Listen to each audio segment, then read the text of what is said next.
آپ نے ہمارے لوگوں سے کیے گئے وعدے پورے نہ کیے، پھر مجھے وزارت میں رہ کر کیا کرنا ہے؟ میری سیاست تو اپنے لوگوں کے لیے ہے، ورنہ میں تو دربار عالیہ کا خاتم ہوں۔ یہ سن کر شیخ صاحب نے کہا آپ کی بات پر حق ہے، ہم یہ حق ادا کریں گے، لوگوں کی روزی روٹی کا راستہ نکالیں گے، لیکن میاں صاحب آپ جلد بازی کر رہے ہیں۔ تو یہ سن کر میاں صاحب کرسی سے اٹھے اور بولے کہ میں جلدی کر رہا ہوں تو آپ جلدی سے میرا استعفیٰ منظور کریں اور باہر نکل گئے۔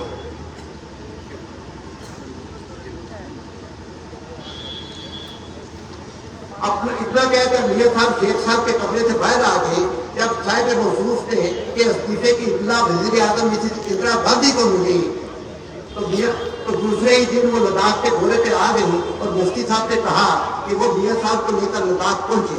وزیر اعظم نے میاں صاحب کو لداخ دیکھا تو ان کی طرف بڑھی اور بولی میرے بھائی لداخ کی ان پہاڑیوں میں آپ سے وعدہ کرتی ہوں کہ حجت بکروال قبائل کو درجہ فہرست قبائل کا درجہ دینے کے لیے جو آپ نے استعفیٰ دیا ہے اس کو میں پورا کروں گی۔ اس کے بعد صاحب موصوف نے ریاست بھر میں حجت بکروال طبقے کی درجہ فہرست قرار دینے کی مہم چلائی اور پھر 1983 کے چناؤ میں ترحال سے انتخاب لڑنے کا اعلان کیا اور ایک زبردست مقابلے میں آپ نے اپنے مدعے مقابل کو 4000 ووٹوں سے شکست دے کر دی۔ اور پھر لیکن 6 جون 1983 کو چناؤ کے اعلان ہوتے ہی ڈاک گوری میں ہی ہزاروں عقیدت مندوں سے خطاب کرتے ہوئے آپ نے کہا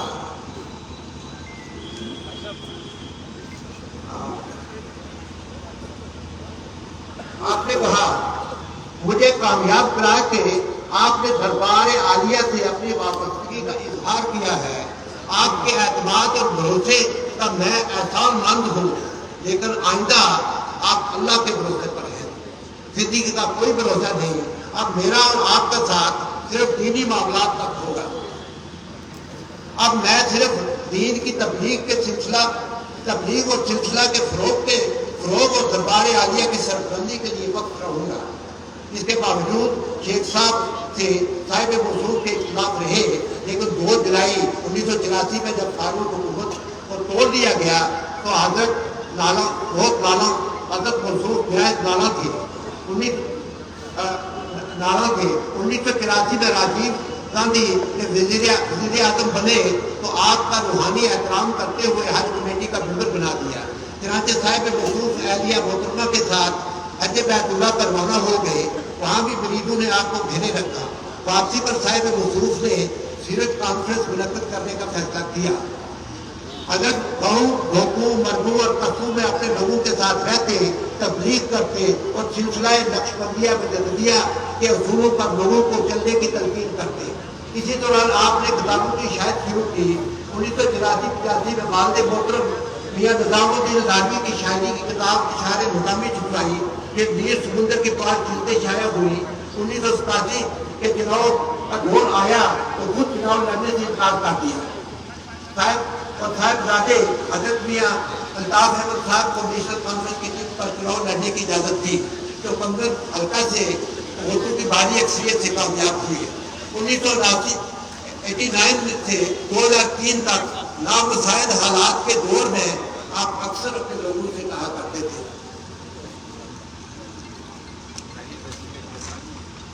صدق پر رہو، صدق پر قائم رہو، سچائی پر قائم رہو، اپنے دین پر قائم رہو، اپنے گھروں میں رہو، اپنے خاندان میں رہو، زبان اور کان بند رکھو، آنکھیں کھلی رکھو اور سارے معاملات اللہ پر چھوڑو۔ 2001 اور 2002 کے درمیان حضرت بابا صاحب نے دربار عالیہ میں زیارت کمپلیکس کی تعمیر نو کا سلسلہ شروع کیا اور بنگلے کی تعمیر، لنگر کھانا، مویشی کھانا، زنان کھانا اور دوسری عمارات درگاہ شریف کے اندر لکڑی کی معیاری کام بھی کروایا۔ 26 نومبر 2003 میں LOC پر جنگ بندی نافذ ہوئی اور سرحد کے آس پار بہتری آنے لگی تو 2004 میں صاحب موصوف نے LOC کے اس پار کشمیر میں آباد اپنے مریدوں سے ملنے کے لیے دورہ شروع کیا تو سب حیران ہو گئے۔ یہ اپنی نوعیت کا پہلا دورہ تھا جس میں کشمیر سے کوئی شخصیت دونوں ملکوں کے قبولیت کے بعد بار بار جا رہی تھی۔ 31/12/2004 کو آپ حضرت پیر نورانی شاہ کی درگاہ سوابا شریف پہنچے. درگاہ پر حاضری دینے کے بعد آپ نے اس پاک کشمیر کا دورہ شروع کیا اور اکثر مقامات پر وہاں کے وزیر اعظم سکندر یعقوب خان آگے سے جڑے ہوئے تھے. اس کے علاوہ صاحب وجود کی ملاقاتیں سردار عبدالقیوم خان اور دوسری شخصیات سے بھی ہوتی رہی. آپ نے دربار کئی شریف سے لے کر مظفر آباد، کوٹلی، میرپور اور دوسرے مقامات کا دورہ کیا جہاں ہر جگہ مریضوں نے آپ کو آنکھوں پر بتایا. آپ کے اس دورے کے اہم بات اعتماد سازی کا عمل شروع ہوا. آٹھ بار راستے کھلے اور دربار عالیہ بابت شریف میں اس پار سے مریضوں کی آمد کا سلسلہ بھی جاری ہو گیا. آپ کے اس دورے کے دوران نور اللہ قریشی جو آپ کے ہمراہ تھے اپنے دو شعروں میں یوں کہتے ہیں: شکر خدا دا جس اے ویلا آندا کر کرے دیدار میاں صاحب دا ہر عاجز درماندہ لکھاں پسندے عاشق حضرت اس پاسے اس پاسے ہر ہکی کو غیر باطن ہندے رو دلاتے. 19 دنوں کے قیام کے بعد آپ 16 اپریل 2004 کو واپس وطن لوٹے اور پھر اپنے لوگوں میں تبلیغ کا کام میں مصروف ہو گئے. آپ کی روحانی، سماجی اور روحانی خدمات کو مد نظر رکھتے ہوئے حکومت ہند کی جانب سے 26 جنوری 2008 میں آپ کو پدم بھوشن کے خطاب سے نوازا گیا. آپ عوام میں کس قدر مقبول تھے اور قابل احترام شخصیت تھے اس کا اندازہ راجوری کے مولوی دل محمد کے ان الفاظ سے بخوبی لگایا جا سکتا ہے. مولوی دل محمد کہتے ہیں کہ جس کو دیکھ کر خدا یاد آ جائے اس میں کچھ ہے. صاحب موصوف کی صورت اور سیرت دیکھ کر لگتا ہے کہ وہ اللہ والے ہیں. ان کا مزاج، بے باکی، صوفیانہ انداز، روحانی طور طریقہ، بات کرنے کا سلیقہ اور جو بھی ہے اللہ اور رسول کے بنائے ہوئے ضابطوں کے مطابق ہے. آپ میں وہ کرشمہ موجود ہے جو انسان کو ولی بنا دیتا ہے. آپ کو ملنے کے لیے لوگ پیدل آتے ہیں، لوگ بھوکے آتے ہیں کیونکہ یہاں روحانی خوراک بڑھتی ہے، ایمان تازہ ہوتا ہے. کیونکہ لاٹ شریف کے اولیاء ہمارے گھروں میں بستے ہیں اور ہمارے گھر ان کی آمد کے منتظر رہتے ہیں.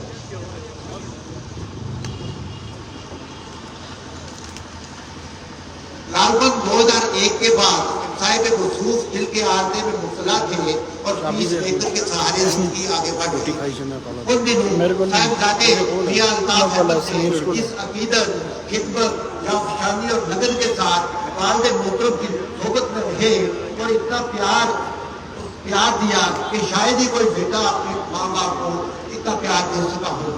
ان دنوں میاں صاحب فاروق وزارت کے وزیر جنگلات ہوتے تھے، لیکن دفتر جانے سے قبل صاحب موصوف سے اجازت لینا، واپس آنے پر پہلے ان کی خوشنودگی حاصل کرنا، ان کی صحبت صحت کے بارے میں ریاست کرنا اور پھر رات گئے تک والد محترم کی صحبت میں رہنا آپ کا معمول تھا. جس کے باعث صاحب موصوف کو کبھی اکیلا پن محسوس نہیں ہوا. یہ حضرت میاں الطاف احمد صاحب کی انتصاری اور ان کی تابعداری کی ایک مثال ہے جو ان کو وراثت میں ملی ہے. یہ بھی بتا دوں کہ آخر میں یہ بھی بتا دوں کہ زندگی کے ایک موڑ پر راکم کو صاحب موصوف کی قربت حاصل ہوئی اور صاحب موصوف نے اتنی پذیرائی کی، اتنی محبت کی، اتنے خلوص سے نوازا کہ بیان کرنا مشکل ہے. اس سے پہلے ایک لائن رہ گئی ہے. صاحب موصوف کو بھی اپنے صاحبزادے میاں الطاف صاحب سے کچھ توقعات تھی اور کچھ خواہشیں تھیں. وہ کہا کرتے تھے کہ ان کا کام کرو جن کا کوئی نہیں ہے، جن کی کہیں شروائی نہیں ہے، جو صدیوں سے دبے کچلے ہیں، جن کی زندگی میں سیاہ راتیں ہیں، ان کے لیے صبح بن کر آؤ. جو سب سے چھوٹے ہیں، سب سے غریب ہیں، ان کو سب سے پہلے ملو تاکہ وہ یاد رکھیں کہ کوئی ان کا ہے.